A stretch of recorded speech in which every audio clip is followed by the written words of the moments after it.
Thank you all so much for joining us today. For those of you who haven't been to any of our past webinars, we are the ACE Committee, which stands for Accessibility, Community, and Equity. And we are a group of cyber seniors, staff, and volunteers that is committed to those three values, as well as advocacy, education, and social justice. The topic of the day: Reducing Waste Over the Holidays, presented by the ACE Committee of Cyber Seniors. Introduction. As the holidays approach, and whatever that may mean for you, the ACE Committee wants to bring awareness to our consumption and waste habits over this period while promoting sustainability. We're going to start us off with a quote by Annie Leonard. "There is no such thing as away. When we throw things away, it must go somewhere." Here are some fast waste facts to set the stage. In 2010, paper recycling has increased over 89% since 1990. More than half of all of the food produced in Canada gets thrown out. Canadians produce 3.25 million tons of plastic waste each year. Countries like Canada and the United States ship large amounts of waste to countries like Malaysia, Indonesia, Vietnam, and the Philippines. Unfortunately, much of it ends up incinerated on roadsides or dumped in rivers or unregulated landfills, releasing poisonous fumes, which is, of course, very dangerous for the environment and for human populations. Decomposing organic waste creates carbon dioxide and methane that contributes to climate change. And styrofoams and many other materials are non-recyclable and can take 500 years to degrade.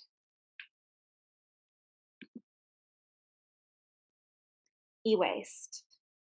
Electronic waste, or e-waste, is one of the fastest growing forms of waste in the world. Only 20% of old electronics around the world are recycled, which means that 80% of electronics that people dispose of end up in landfills. And there, toxic materials such as lead, mercury, and cadmium can leach out of the devices into the environment around the landfill. 50 to 80% of e-recycling is actually shipped overseas to developing countries where workers are underpaid and exposed to dangerous substances. There are some organizations, however, dedicated to improving electronic recycling standards, such as the ERA, the Electronic Recycling Association in Canada and the US, and the ISRI, Institute of Scrap Recycling Industries, which is solely in the US.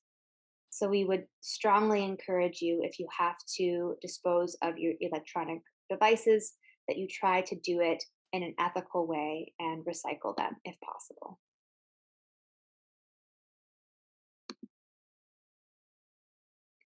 Consumerism and capitalism. We can't talk about waste and sustainability without talking about these things. Consumerism is a never-ending cycle that encourages the consumption of products and services far beyond a person's needs. This can be traced back to the 18th century, when consumerism grew exponentially because the middle class desired a more luxurious lifestyle based on wants rather than needs. And this was, of course, part of the Industrial Revolution in Europe. The culture of consumerism continues to grow due to economic and political growth. A little known fact is that colonialism is one of the major forces of consumerism. We can define colonialism as when a country with power and resources dominates another country and extracts resources, both material and labor, while imposing new cultural norms. And if we think of it from this definition, then it is very clear that colonialism is alive and well today because this is how our cycle of production and distribution works, unfortunately, with most of our raw materials and manufacturing being outsourced to developing countries.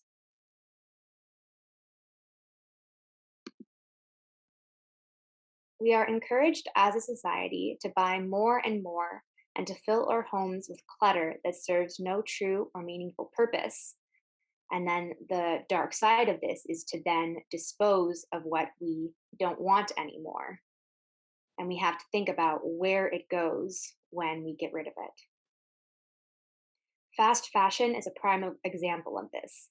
It involves the mass production of cheaply made, low quality clothing items with the intent of encouraging people to buy more and change their wardrobe more often than necessary and dispose of old clothes that aren't in style anymore.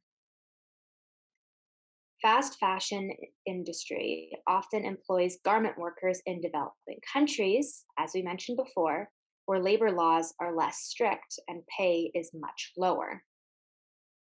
The US generates more than 15 million tons of used textile waste, in other words, disposed clothing, an amount which has doubled over the past 20 years and will likely continue to double in the future unless we make some big changes as a human society. Planned obsolescence is another big part of modern capitalism, and it is when things are designed to be replaced not long after purchase, which means that products nowadays tend not to last as long. And this is, of course, so that businesses can sell more. And you may have noticed that an electronic device or any kind of device really that you've bought in the past 5 or 10 years has a much shorter lifespan than something that you might have bought 20 or 30 or 50 years ago. This is because of planned obsolescence. Now, back to our topic of the day, consumerism and the holidays. Specifically, over this time of year, there is a huge holiday themed marketing push every winter. Everything is rebranded with red and white and green and little Santas and reindeers to encourage you to buy more. From Thanksgiving to New Year's, America's waste increases by 25%, which is equivalent to 25 million tons of garbage, 1 million extra tons per week during this time frame. If every family reused as little as 2 feet of ribbon that they had in the past, 38,000 miles of ribbon could have been saved from the landfills, and its length could tie a bow around the entire planet, to give you an idea of how much that is. In the same vein, 32.8 million real Christmas trees were sold during the last holiday season, which is the size of multiple large forests.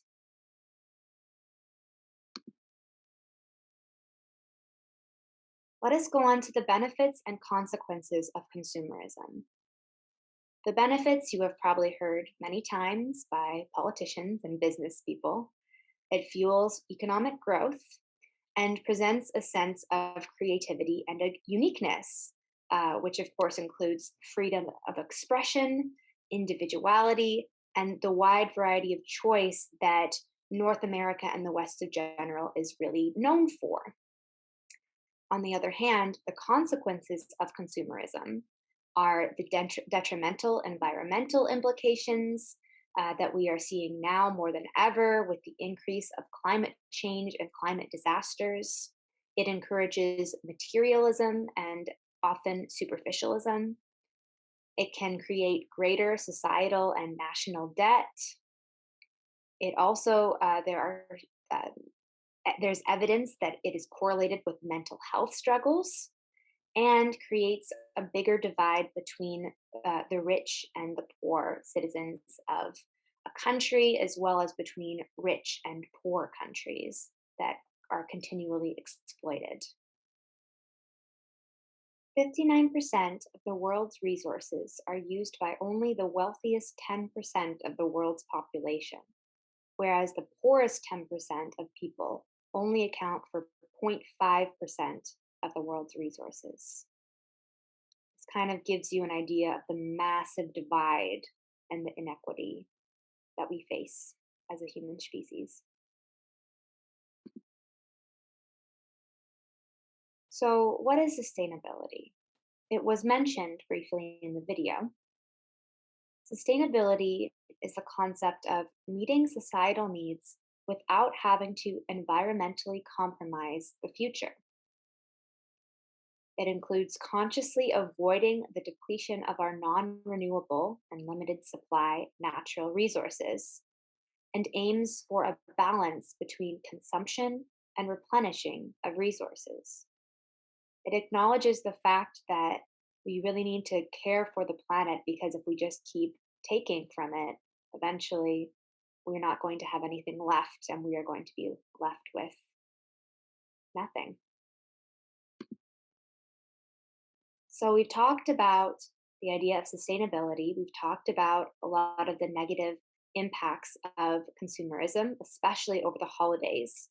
So, what are some ways that we can combat this during the winter season? Let's look at some sustainable holiday alternatives to a lot of our common traditions. First off, planning out shopping trips.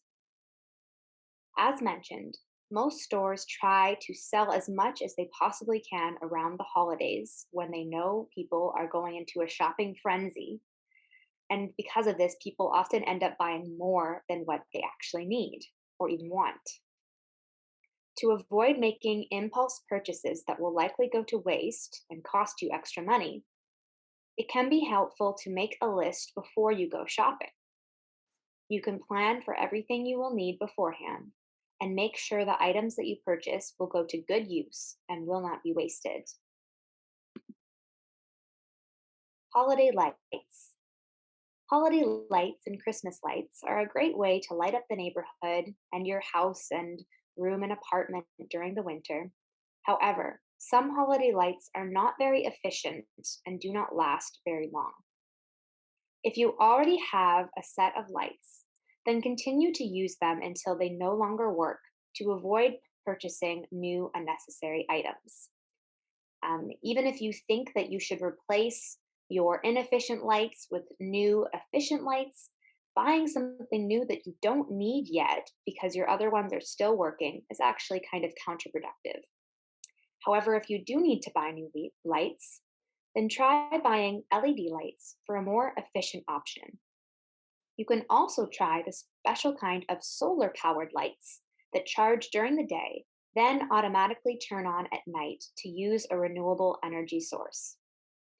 These types of more sustainable lights and products in general are often more expensive. But if you think about how they will likely last you a lot longer than and how they are more friendly on the environment, then it really balances out and makes it worth it. Avoid single use packaging. To avoid using single use plastic bags or even paper bags while shopping, bring reusable bags that you already have. This is something you can do every day of your life, not just over the holidays. Try avoiding using single use wrapping paper or gift bags to wrap gifts. Instead, try a sustainable alternative. Here are some options. You can use newspaper or flyers that you already have and then recycle them when you're done. You can use reusable gift bags that can be used for many years. Another option is to not wrap the gifts at all. It's a bit different, but it could be fun to instead hide them until the day of, or even create a scavenger hunt when young kids are involved. Gift giving. Some gifts are single use and then end up thrown out. So, really think about what you want to buy for a person if you do want to give them a gift, and try to find a sustainable gift option. Some examples of that could be experiences. Instead of a physical gift, you could take someone to the movie theaters, out to a restaurant, or any other kind of experience that would be interesting and meaningful for them. You could gift food. It's a great way to give them a good and tasty gift that has little or no waste. You could also regift an item. Gifting an item that you already have and no longer use can be a great way to avoid adding more items to landfills and getting more life out of a product. You can also repurpose an older item if you want to get creative. For example, if you have a squeaky chair or an old desk, you could potentially fix it up and repaint it, and it could look as good as new and go to a new home. You could also buy secondhand. Not only is buying items used usually much less expensive, but it is also better for the environment. You can check thrift stores and vintage stores for fun finds.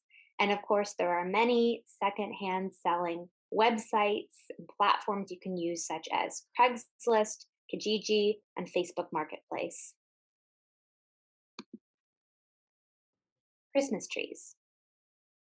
Christmas trees are great for lighting up your house, but some can have a negative environmental impact.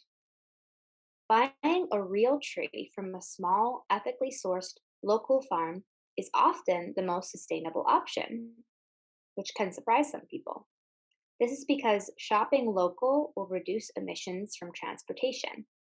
But make sure to do your research, as some farms use pesticides and other harmful products.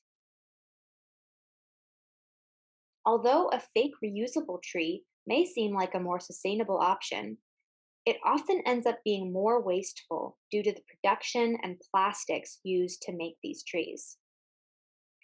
That being said, if you already own a fake tree, then continue to reuse it as long as you can. There are also many alternatives to purchasing a new tree, real or fake. You could, for example, purchase a used fake tree. You could decorate a planted tree outside if you have property. And there are also many ways to make trees out of cardboard and other materials, like a craft. These can then be reused for many years or recycled after. There are lots of creative ideas online for making your own tree, so you can definitely check those out if interested. Meals and gatherings.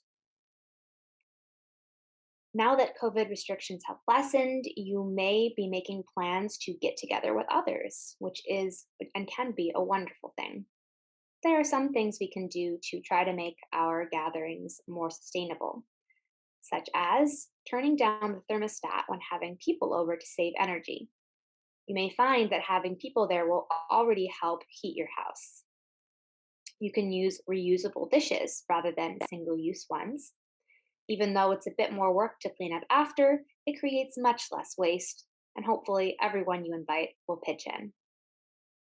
You can use biodegradable napkins if you want to use napkins that can be composted rather than ones that would just be thrown into the garbage. And use a dishwasher if possible and run it on full loads. Dishwashers actually use significantly less water than hand washing dishes. You can try to buy food locally and stick with mostly seasonal products to reduce emissions during transport. For example, if you buy carrots from a local farm or farmer's market, that has a much smaller carbon footprint than buying an avocado, which has been shipped, most likely from another country. And lastly, do not make or take more food than you need, and save any leftovers for future meals rather than throwing it out. If you do need to throw out something that's on your plate because it's already been touched, then compost it if you can. Here are some more environmentally conscious gift ideas, as there are actually a lot out there. You could gift experiences like trips and outings. Rather than an object, you could give tickets to the movies, to a concert, a sporting event, a museum, or whatever is of interest to that person. Keeping in mind, of course, COVID restrictions and public gathering laws in your area. You could gift a digital or paper gift certificate for online or in person stores, streaming services, and more. A common one is gift certificates for Amazon. You can also give a gift certificate for Netflix or Amazon Prime, where they have lots of movies and TV shows. And there's really a lot of different options. So if that's what you're into, you can do a Google search and find what's out there. Necessities are good gift ideas because it's something that someone would already need to buy for themselves anyway. But maybe you can spruce it up a bit and get them a kind of shampoo that is really fancy and organic and has their favorite scent. So it's something they need, but might not buy for themselves. You can gift a membership to a spa, a sports club, a museum, or the like. If you want to do something quite unique for someone who needs maybe a little help saving, you could potentially gift a stock or investment.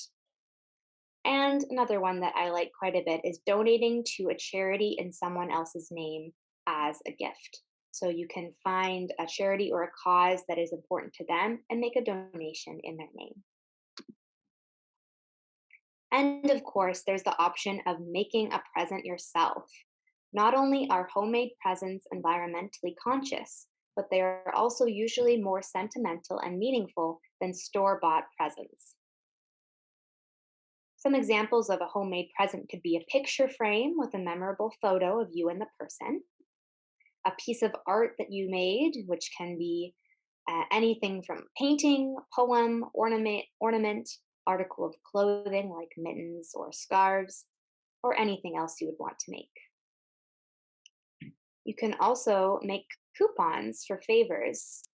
For example, a coupon for a massage or a future homemade dinner from you. There are lots of ideas for simple and inexpensive homemade crafting presents, and this link presents 100 ideas. So you will get access to this when we send out the presentation afterwards.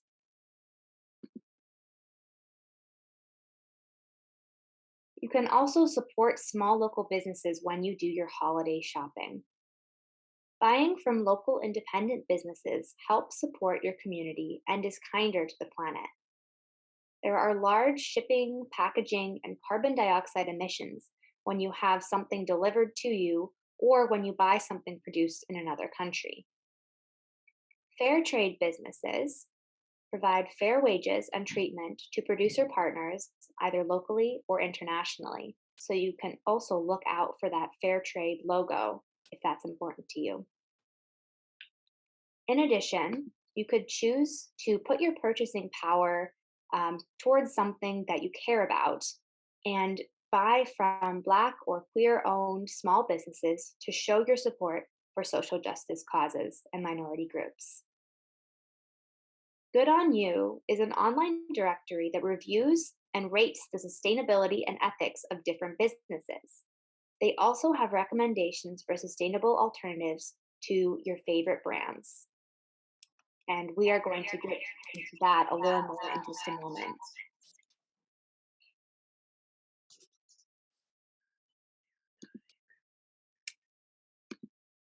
Sorry, I hear some echoing. I'm just going to mute whoever that was.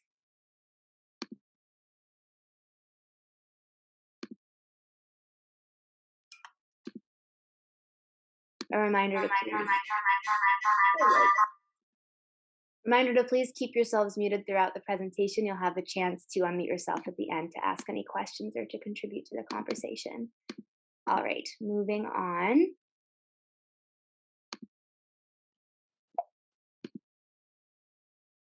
Giving back during the holidays. There are lots of ways that you can spread the holiday spirit of giving and compassion and generosity.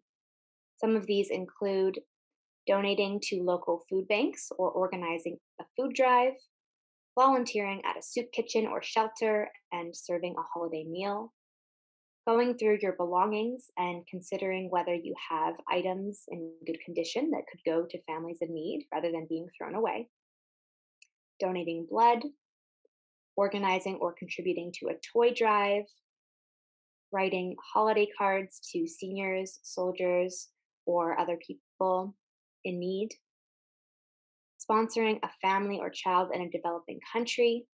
And there are really so many other ways that you could contribute and give back based on your own values and abilities. If you are someone who does not have a lot of time this time of year, but you would still like to do something to give back, there's always, of course, the option of donating money to different organizations that are doing good work out there. So, some additional resources for further learning include the waste reduction website of the City of Toronto, 100 plus simple tips to live a more sustainable lifestyle, and action of the month, reduce waste over the holidays. All of these are links that are available to click on that again you will have access to once you receive this presentation if you want to learn more about the kind of things we were talking about today. So thank you so much for listening. This concludes the presentation part of our session today. So happy holidays for those of you who celebrate this time of year. And I encourage you all to further your learning in this if it's something that interests you and think of ways that you can make your own daily life more sustainable.